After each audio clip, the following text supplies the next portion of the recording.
Shalom, selamat pagi saudaraku yang diberkati oleh Tuhan. Pagi ini sama-sama kita akan mendengarkan dan merenungkan kebenaran firman Tuhan. Dan biarlah benih firman Tuhan yang kita renungkan bersama di pagi ini, itu mengubahkan setiap kita. Pagi ini saya beri tema dengan tema hidup yang diubahkan. Firman Tuhan di pagi ini terdapat dalam Kisah Para Rasul.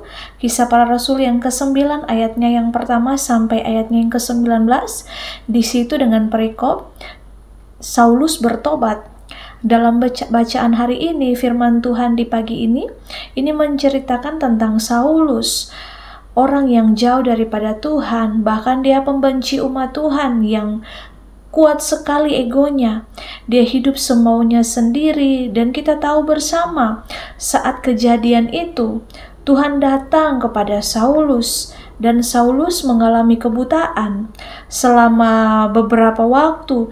Dan yang terjadi yaitu Saulus itu dia berserah kepada Tuhan, dan dia sadar Tuhan menampakkan diri kepadanya, dan akhirnya dia berdoa, dia berpuasa, dan dia dipulihkan, dia mengalami kelahiran baru, dan dia menjadi pengikut Kristus.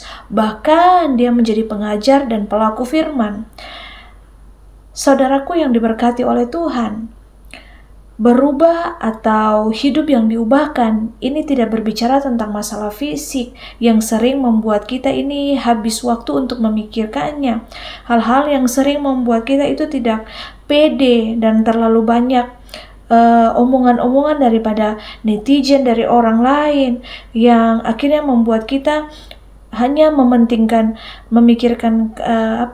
penampilan luar, penampilan fisik, yang gemuk pengen jadi kurus, yang kulitnya coklat jadi putih. Bukan itu yang kita bicarakan, karena Tuhan tidak melihat rupa. Yang Tuhan lihat adalah hati kita, seperti yang tertulis dalam 1 Samuel 16 ayatnya yang ke-7, yaitu tentang karakter, sikap, dan tindakan kita yang diubahkan. Mari sama-sama kita lakukan langkah ini, supaya apa? Kita mengalami hidup yang diubahkan oleh Tuhan, yang sesuai dengan apa yang terjadi dalam Kisah Para Rasul 9 ini, di mana Saulus jadi ubahkan, dipulihkan oleh Tuhan, dan Tuhan menggantikan namanya dari Saulus menjadi Paulus. Mari kita ambil satu keputusan dalam hidup kita. Mari kita melepaskan ego. Ketika kita ingin mengalami pemulihan, mari kita melepaskan ego, melepaskan keinginan pribadi. Mari kita ambil keputusan. Yang dilakukan Saulus itu, dia tidak teriak-teriak minta tolong dan cari dokter, dan dia tidak mengumpat atau dia marah. Tapi Saulus itu dia bangun dan berdiri, serta orang-orang yang bersama dengan Saulus itu menuntun Saulus masuk ke dalam Damsyik. Mari kita punya sikap hati yang mengampuni, kita minta ampun kepada Tuhan, dan kita mengosongkan diri. Mari kita mengakui di hadapan Tuhan segala hal yang jahat, yang tidak berkenan, yang membuat hati Tuhan itu sedih. Kalau memang hidup kita belum bisa untuk berubah karena mengampuni orang-orang yang menyakiti hati kita, yang sebenarnya itu adalah tembok, di mana tembok itu yang menjadi penghalang kasih Kristus hadir dan masuk dalam kehidupan kita. Mari kita mengosongkan diri. Untuk apa? Kita siap menerima Kristus dalam hidup kita.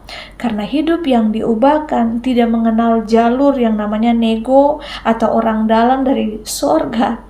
Tuhan mau kita ini ada totalitas dalam diri kita. Untuk apa? Mengiring Tuhan. Dan kita harus sama-sama berjuang, saudaraku yang diberkati oleh Tuhan. Tidak peduli seberapa buruk, seberapa kelamnya masa lalu kita, Tuhan Allah tetap mengasihi kita. Allah mau kita bertobat, dan kita membiarkan Allah mengubah hidup kita.